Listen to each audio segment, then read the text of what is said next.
Wasanii huwa mna mtindo wa kuingia katika mahusiano ndani ya makundi.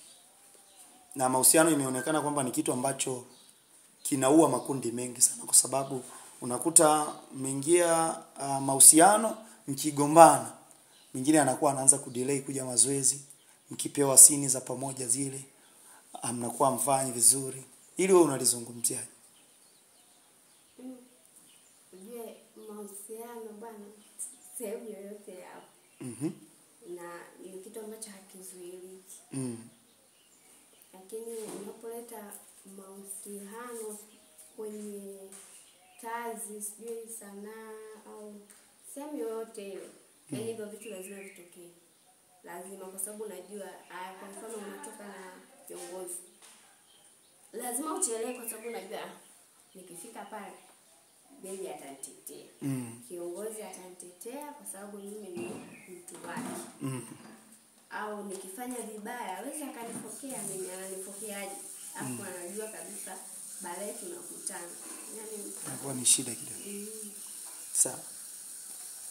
Katika mahusiano ulishawahi kuingia na msanii mwenzako?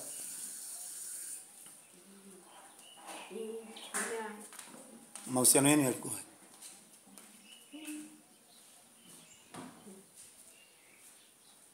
Kwa mwanzoni yalikuwa ni mazuri. Yalikuwa ni mazuri, ilikuwa amani, upendo. Lakini uko mbele ndio ikija kuharibika. Unadhani nani alimchoka mwenzake kati ya wewe na yeye?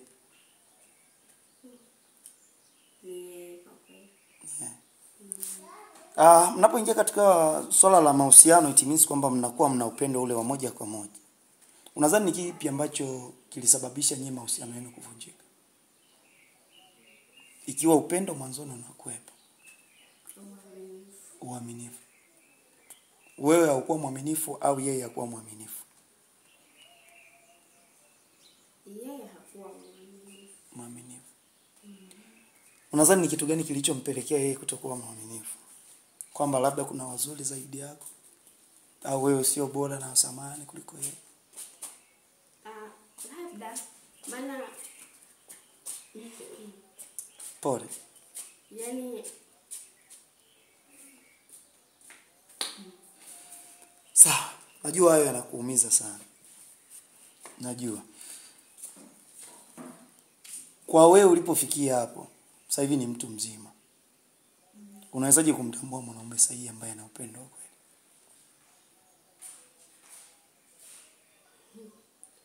Mwanaume sahihi.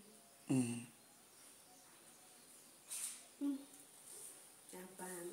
Yaani ujio kila mwanaume ana design yake ya kumfuata mwanamke.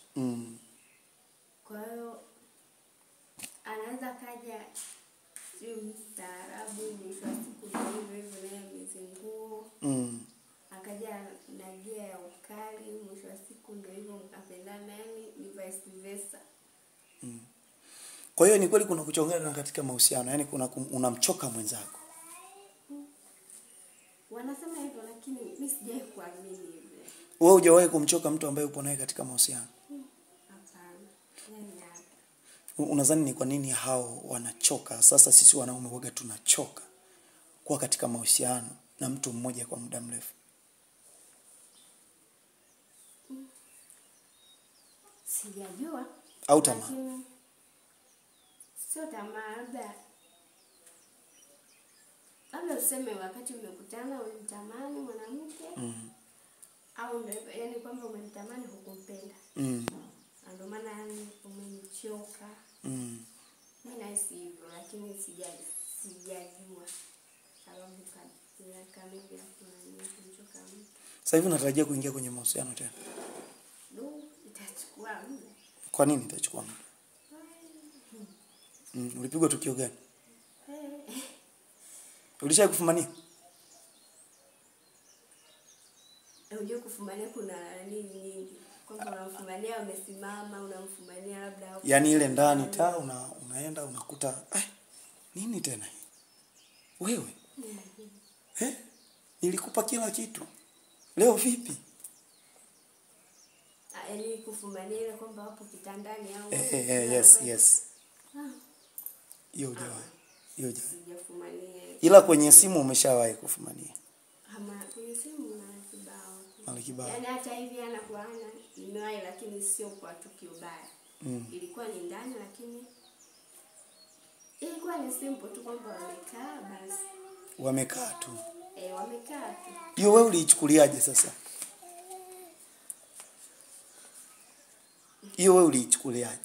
Unawakuta ndani sehemu ambayo unastahili kukaa wewe. Lakini unamkuta mwenzako. Nataka unipe mazungumzo ya pale.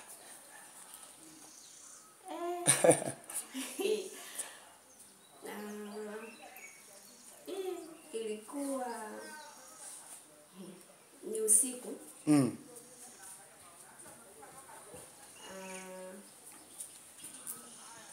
Nilikuwa nimeenda pale, nimetoka nyumbani. Umetoroka? Kwa sababu ni karibu tu, nilichukua tu boda. Kasema naenda tu mara moja tu na kurudi. Maana maneno niona yamezidi kwa mingi. Basi ndugu yako hivi. Tukasema jaribu sasa kwenda kisirisiri tuone, ukaone mwenyewe. Au ni majirani au ni marafiki zako? Walikuwa ni majirani. Ila mwisho kabisa kuniambia alikuwa ni rafiki yangu. Alikuwa ni rafiki yako. Kwa hiyo nilipofika pale, kwanza nilikuta mwanamke peke yake. Ila nilikuwa sijaingia ndani, ni kwamba tu nasikiliza kwenye dirisha. Mwanaume alikuwa wapi? Mwanaume nafikiri alikuwa ametoka. Nikasubiri kidogo. Akarudi. Tukapishana kidogo, yani kumkimbia. Wewe ulimkimbia wakati unamsikia? Nimemadi aingie nijue. Maana kule ndani alikuwa ni rafiki yake. Na wewe mwanamke. Kwa yani mimi mawazo yangu mara kwanza sikujua kama ni mtu wa fulani. Yani nilijua tu ni demu wa rafiki yake kwa sababu ndo walikuwa ndani. Lakini mwisho wa siku alivyorudi yule alikaa, alipofika ndani yani rafiki yake akaondoka. Kuondoka ndio akabaki wawili. Nikasema sasa hapa nisipoteze muda. Yaani kama ni kuangalia naangalia tu na kuondoka, kama ni kweli au ni uongo. Nimeingia nikamkuta sasa yule mwanamke. Yaani kwamba amekaa kitandani. Kwa hujajua ni kwamba ukimuona yani watu kasema ukajaji mara mbili kwamba huyu. Yaani ukimuona tu unapata jibu sahihi kamili yani.